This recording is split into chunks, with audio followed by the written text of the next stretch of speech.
All right, to discuss this further, we're being joined by Scott Lucas, who's a professor of international politics at Clinton Institute, University College Dublin, joining us from Birmingham.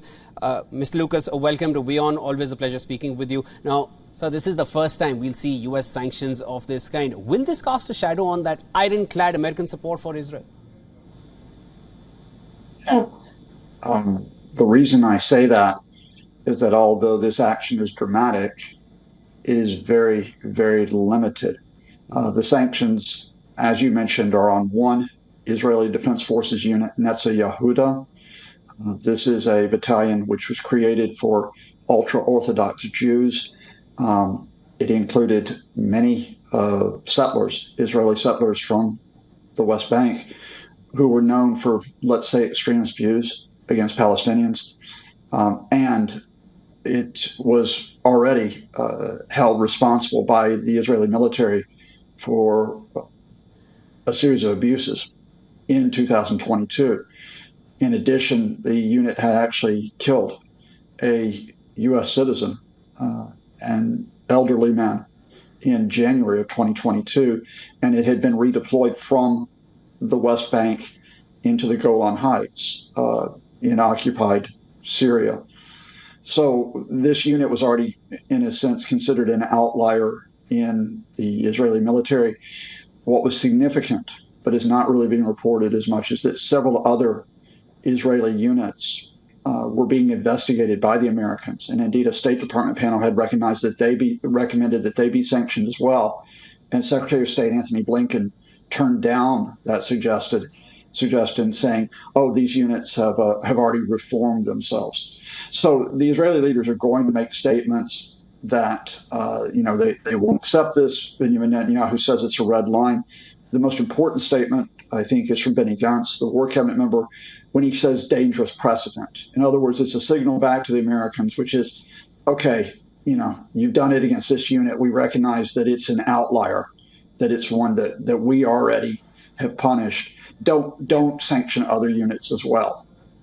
Mr. Lucas, now I just want to come to what you just mentioned. Now, the Israeli leadership said, and I'm just going to quote here, imposing sanctions on our soldiers is a red line. Now, when we talk about that red line, what sort of a reaction can one expect from Israel against the U.S. here, given their dependence on American weapons for the ongoing war? A lot of chat. That's all you can expect, because remember that even as this action is being taken, the U.S. House of Representatives passed a bill yesterday authorizing almost $20 billion in further military assistance to Israel. If the United States government really wanted to limit the Israeli military, whether it was in its actions on the West Bank or perhaps more significantly, the mass killings in Gaza, it would restrict military aid or even cut it off. But there's no sign that the U.S. government's going to do that. There's no sign that the U.S. government is going to take action to demand an unconditional ceasefire in Gaza. So, the Israeli government, for its own people, was going to have to come out and say this is unacceptable.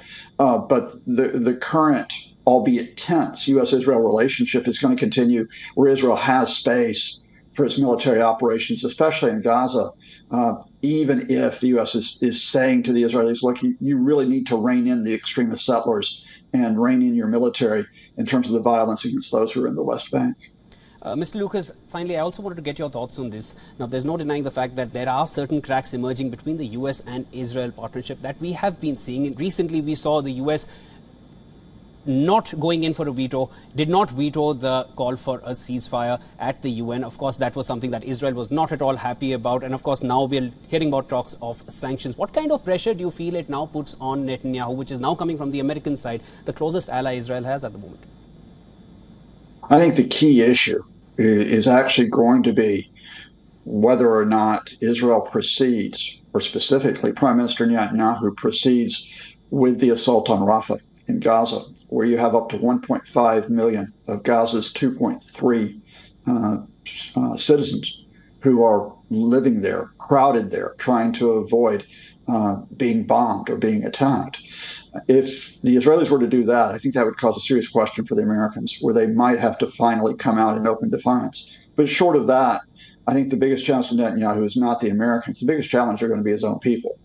After all, we are now well into the 7th month of the Israeli response to Hamas's mass killings from last October. Yes. We have more than 34,000 Palestinians dead, but there's no sign that the Israeli military operations are succeeding in getting rid of Hamas. And I think that puts pressure on Netanyahu from Israelis who say, look, when is this going to end? Yes. All right, that was Scott Lucas, Professor of International Politics from University College Dublin. Thank you so much for sharing all your insights, sir. Thanks to you and your viewers.